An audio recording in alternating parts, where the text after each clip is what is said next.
Welcome to the Getting High on Leadership series featuring Paul Karasik. Paul is one of America's top management consultants helping leaders succeed.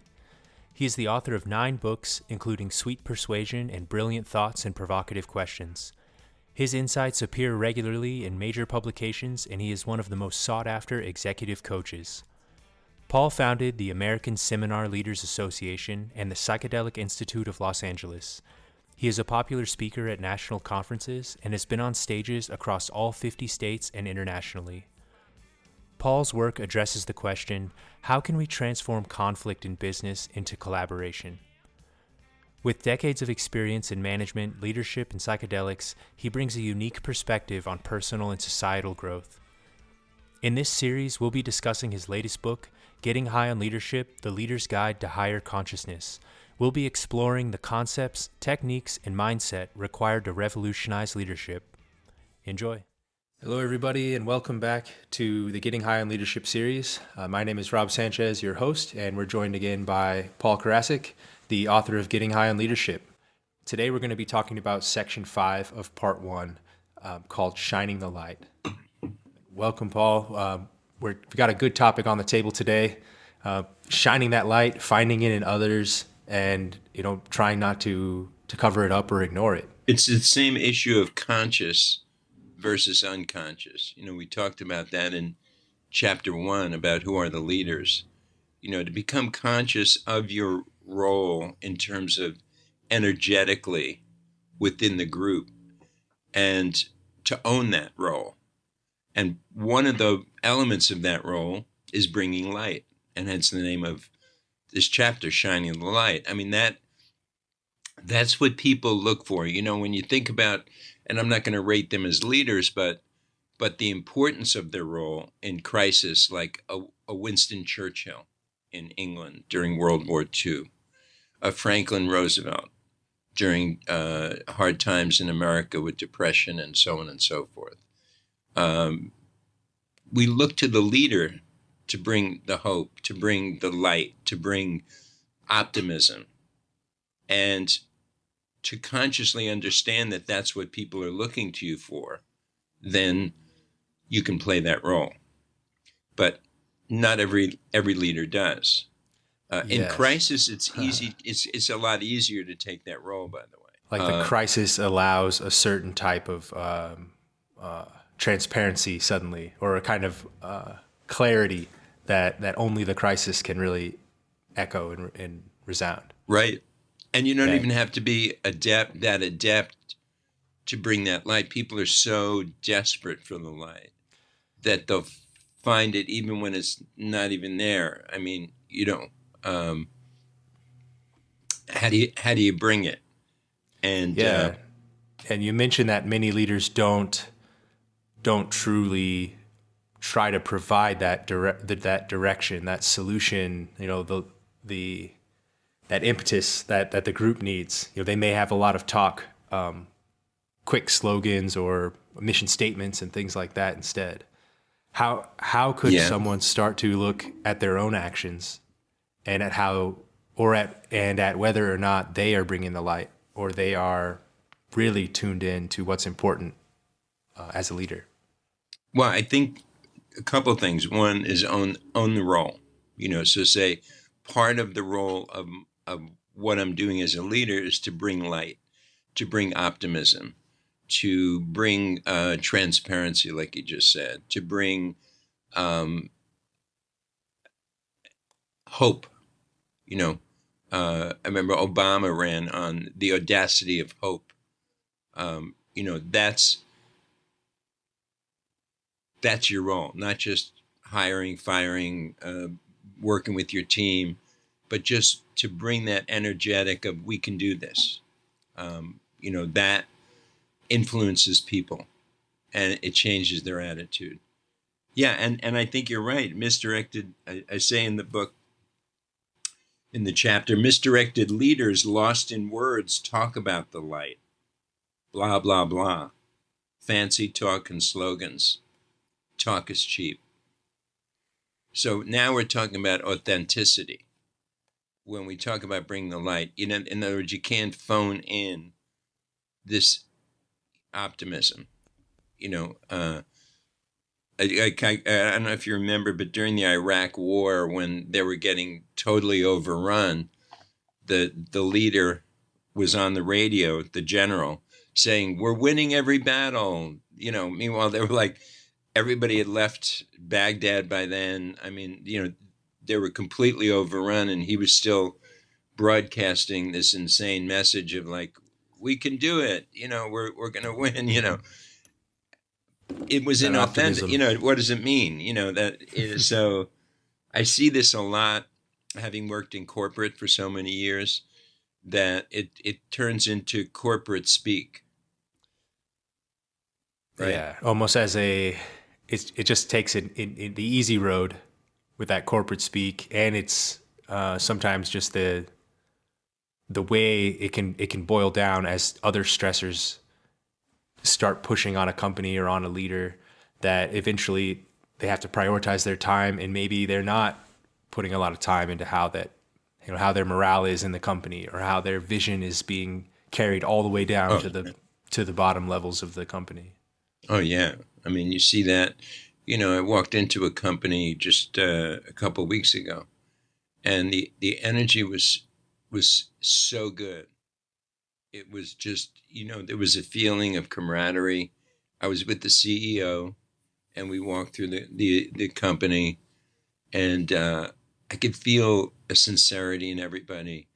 There was a lightness in the air, you know, really. And then I've walked into boardrooms where it's just like the veil of death, whatever, you know. It's just like, You I can mean, feel it oh, you could as soon as you walk in. as soon as you walk in, you feel fear, you feel no, like you say, no transparency at all. Something's going on in the back room, and I don't know what it is. And this guy knows more than me, and he's not that happy, so maybe things aren't that good.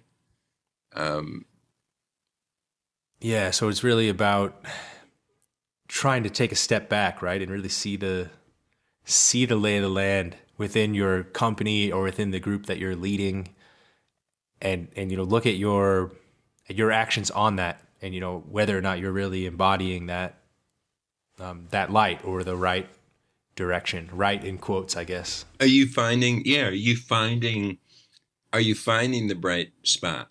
You know, are you seeking it? Do you know that that's your role, is to find that, to communicate that? And then you got to get good at finding that. How do we turn, you know, this into something good? How do we turn, Yeah, you know, crisis in, you know, but there's no hope without a positive attitude. There's no hope without shining some light on it of it's not that bad.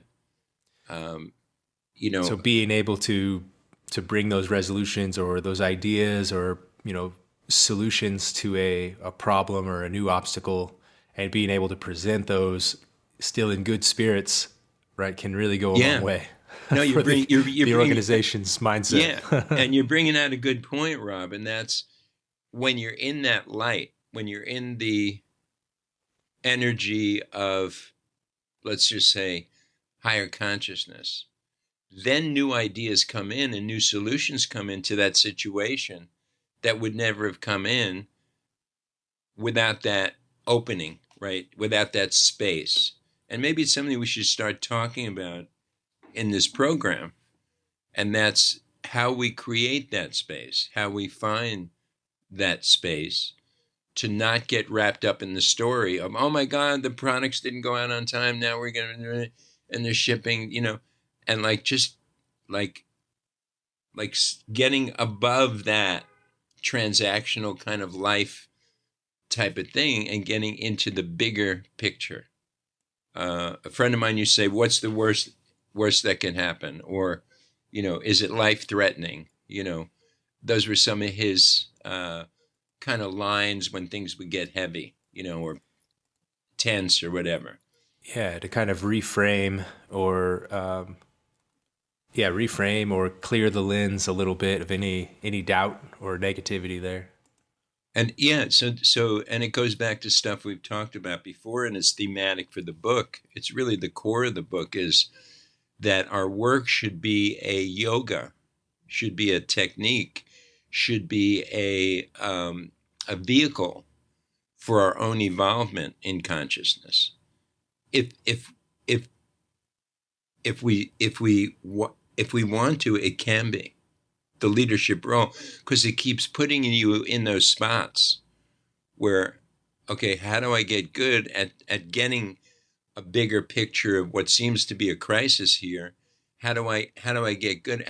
What's my technique, if you will? And I think it's beyond technique. I think it's a way to be in general. So, I mean, who do you want to work for? A boss or a leader who's always in a tussle, in a tussle, and all upset, and who wants to work around that? Definitely can be It draining. it affects everything. This idea of shining the light, but it puts a responsibility on the leader to say, how do I connect with my light? Because the light is not something outside of you. And when I say light, it's nothing really voodoo here. It's just higher consciousness that we have access to. We have higher consciousness and body consciousness and unconsciousness and subconscious. But generally, we can only access consciousness. We can't access consciousness anywhere else but inside of us. So now the leader has to understand that they've got a job that requires them to keep getting connected to higher consciousness. And to me, that's the joy of everything we're talking about, Rob. That becoming a leader becomes a technique for our own evolvement in consciousness. Instead of, something blows up, and instead of taking an egotistical point of view, we take a more enlightened, a more conscious, a more, and we don't respond poorly or from a lower place or from Right. anger as we did before. Now we're refining our own presence through our job as a leader. Do you see what I'm saying?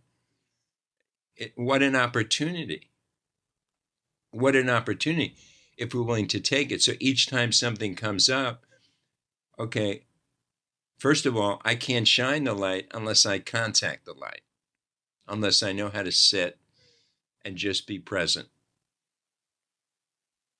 with what is. That's first.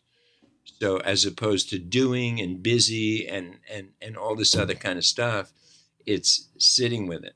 So when something happens, instead of responding from the negative, from the dark, from the selfish, from the transactional, from the you're hurting me or you're damaging my image, or responding from any of those places, you pull back, you allow, you observe, you don't quickly respond in a knee-jerk type of reaction, but you just allow for the light to shine in. And anybody can do this. This is not, it's just, again, it's a commitment to say, I don't want to lead like this anymore. I don't want to be a tyrannical leader. I don't want to run this group like I'm, a dictator. I see the value of collaboration. I see how we can do so much when we work together. Okay, so somebody triggers you, and what do? You got to, and you can either react to the trigger, boom, fire a bullet back. That's what a trigger does. Fire a bullet back.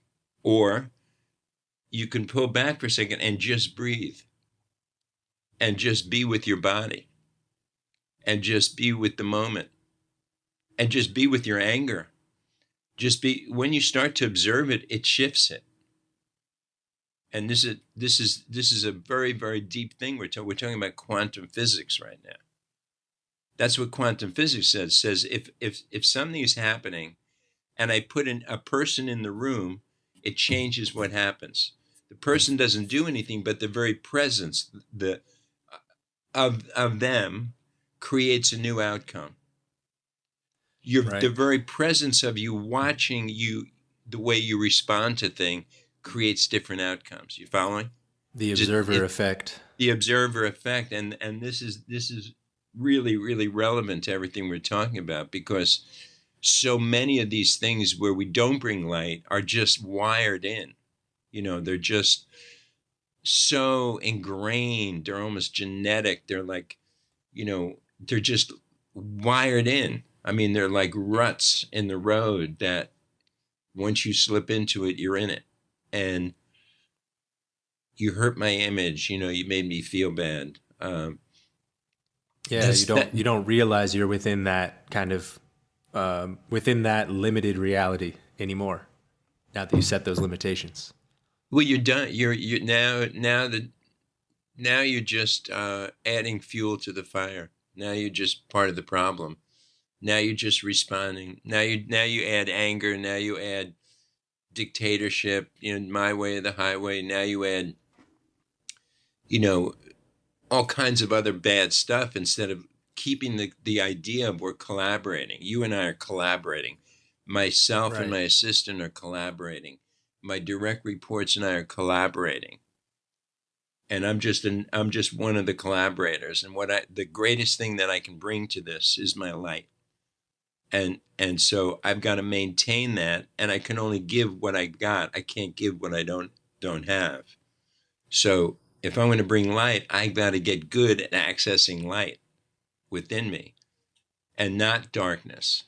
I used to watch it when I worked in a restaurant as a waiter in my youth, how, like, if the boss was in a good mood, then he treated the maitre d' good, and then the maitre d' treated the waiter good, and then the waiter treated the busboy good, and the busboy treated the chef good, and everything went down the line. All the food was great then, and the customers were happy. Yeah, and if it wasn't, nobody complained that much, and everything was taken care of. Yeah. And the opposite is true. When the boss comes in, and is in a nasty mood, then he would say something to the bartender. The bartender would be nasty to the waitress. It was, and so on and so forth. I mean, and we don't. That's why I say we don't always own our effect on people.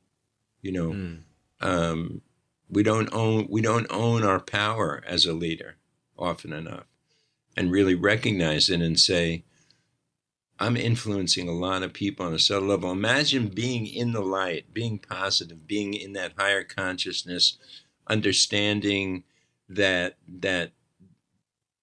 there's an importance to life, but there's stuff that's not seen that's also critical and important to life, like our relationships, like love, like communication, all this other stuff. And when I say bring in the light, that's what I'm saying, getting out of that microcosm thinking that makes you respond from that lower level of consciousness and live in it and emulate it. And again, it's not easy. Yes, that's what I was about to add in. Like, it's easy to sum up and say so concisely here, but I think that to enact that and to bring it daily and regularly and, in your interactions with others, it doesn't matter what you're leading, it can be very difficult, or it continues to be challenging, right? It's a game you'll never quite win. You're always just playing. Yeah. That's where when I said in our first chapter here, it's what is your commitment to leadership? Because if you and in effect, again, it's not to leadership; it's to yourself. We're using our role as a leader to refine our own self in all of our relationships. Excellent, Paul. Well, thank you for this one, and make sure you check out the section Shining the Light, and join us again on the next episode as we continue this journey.